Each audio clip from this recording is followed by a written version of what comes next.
Om Shri Sai Ram. Welcome, one and all, to a fresh episode of Inspiring Classrooms. There is this one subject, okay?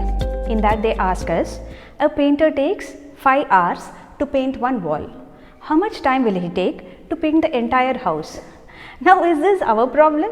It is a problem of the contractor or the painter.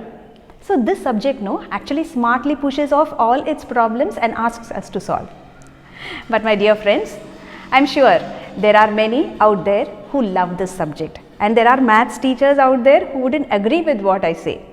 So come on, let us go and interact with a maths teacher, that too a young one who has joined very recently. But she is not a novice to values because she is an alumnus of this school who has joined as a teacher very recently, to be precisely this year. So come on, let's go. Welcome to this episode of Inspiring Classrooms, Padmaja ma'am. Actually, it feels so odd to tell Padmaja ma'am. Okay, Padmaja, Sai Ram. Yeah. I have a lot of complaints against mathematics. Can you solve all that and make me change my attitude? What is your stance about mathematics?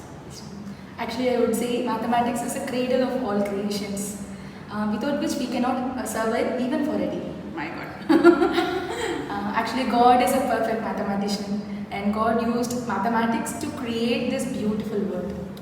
So when I was a kid, I used to get so many curious thoughts as why the earth is spherical in shape, why it cannot be flat, and what will be the distance between the earth and the moon. And I was wonderstruck when I heard that the shadow of the Tower of Brihadishvara temple will not fall on the ground. Yeah, that's an amazing fact, no, actually.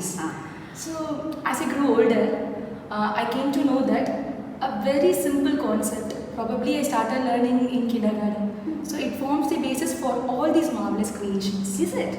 Yes. Which branch is it? It is geometry. Wow. But there is just one thing, Padmaja. The thing is, all your ideas about mathematics are very generic. In this session, you have to come to one particular topic. Okay? Can you think of something like that? Yeah, sure. So I'll tell a very simple example of measuring the height of the tree. Okay. So if I ask you to measure the height of the tree, probably how you will do? You just take a measuring tape, go near the tree and measure it, right? Yeah, obviously. But is it the best way to do so?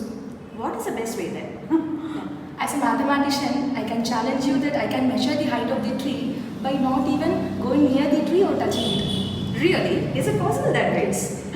Then you have to tell it to us now. Aren't you interested? Please tell. Sure, ma'am. To know the secret, you must be familiar with a few concepts in geometry. Okay, we are ready to learn. Come on, all of us together will learn that, okay? Geometry is a Greek word which means earth measurement. So there are lots and lots of interesting concepts in geometry. So one such concept is similar triangles. So today's topic is about similar triangles. First, let us understand what is similarity. Now just look at these pictures. So you can see two balls over here. Both are spherical in shape and they are of same color. The only difference we could state is its size. So this is exact definition of similar objects. Mathematically, we can say that two objects are similar if they are of same shape, but not necessarily they need to have same size. So now, what are similar triangles? Two triangles are said to be similar if their corresponding angles are equal and corresponding sides are proportional. So now, let us see the practical applications of similar triangles. So this concept is of utmost importance in our day-to-day life, and using this concept we can measure the objects which are beyond our reach. So by analyzing the shadows that makes triangles, we can determine the actual height of the object. So now let's learn how to measure the height of the tree using the concept of similarity.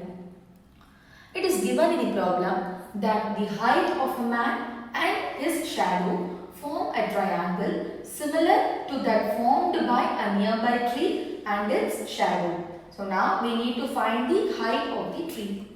From the figure, we could infer that the height of the man, that is BC, is equal to 5 feet. The shadow of the man, AC, is equal to 12 feet. Shadow of the tree, AE, is given to be 96 feet. And also it is given that triangle ABC is similar to triangle ADE. And we know that if the triangles are similar, their corresponding sides will be proportional.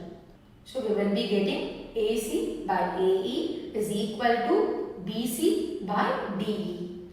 Now let us substitute the known values. So we will be getting 12 by 96 equal to 5 by H.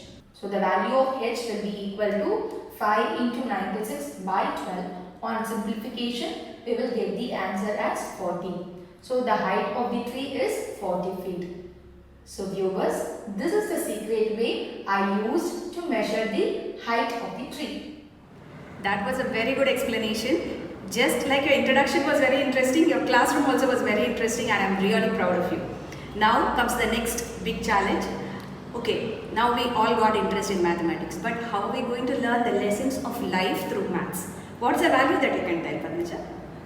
I feel that rather than reading hundreds of theorems or solving problems, let us pause for a moment and think where we are going to apply all these things in our life. So there, a beautiful journey of exploring great treasure begins actually. And I started off with saying that God is a perfect mathematician, right? So if we learn a subject through this method, on one side we can learn the subject, on the other side really we can enjoy the beautiful creation of God. Wow, that's really very important. When the whole world, most of us think or plan a career when we read. This approach to being very practical and learning lessons for life, and the approach itself is so different when she's talking. So this will definitely make every subject interesting, very relatable and very practical. And yeah, when we were discussing about this distance, I just realized, suppose I think I have to go to Prashant Nilayam. It is like 450 kilometers away from me. Suppose Christmas is coming fast approaching. Suppose I think I have to be in the holy city of Bethlehem. Then means it almost is like an impossible journey now. So when we think that a holy place is somewhere far off, then the distance is really too much. But if we can invite God and place Him nicely, comfortably in our heart, this distance which ran in kilometers immediately shrinks to nothingness, and we feel the love and care of God right within us. So let us shrink all distances that can be between the devotee and God. And of course, we don't need maths for that. we just need sincere love, to which God will reciprocate.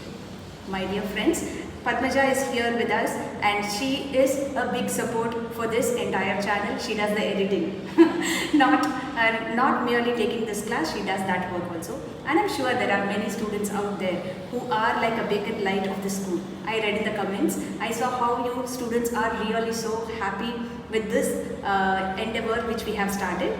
Continue with your support, give your likes, give your comments, spread this knowledge. Spread the knowledge of this channel to others, because it is going to benefit one and all. Not merely the students of SVV, there are many more out there who need this value-based education. So that is my request. And of course, if there is someone out there who has not subscribed to the channel, please subscribe to the channel and press the bell button for notification. Stay tuned, my dear friends. Thank you. Jai Sai Ram.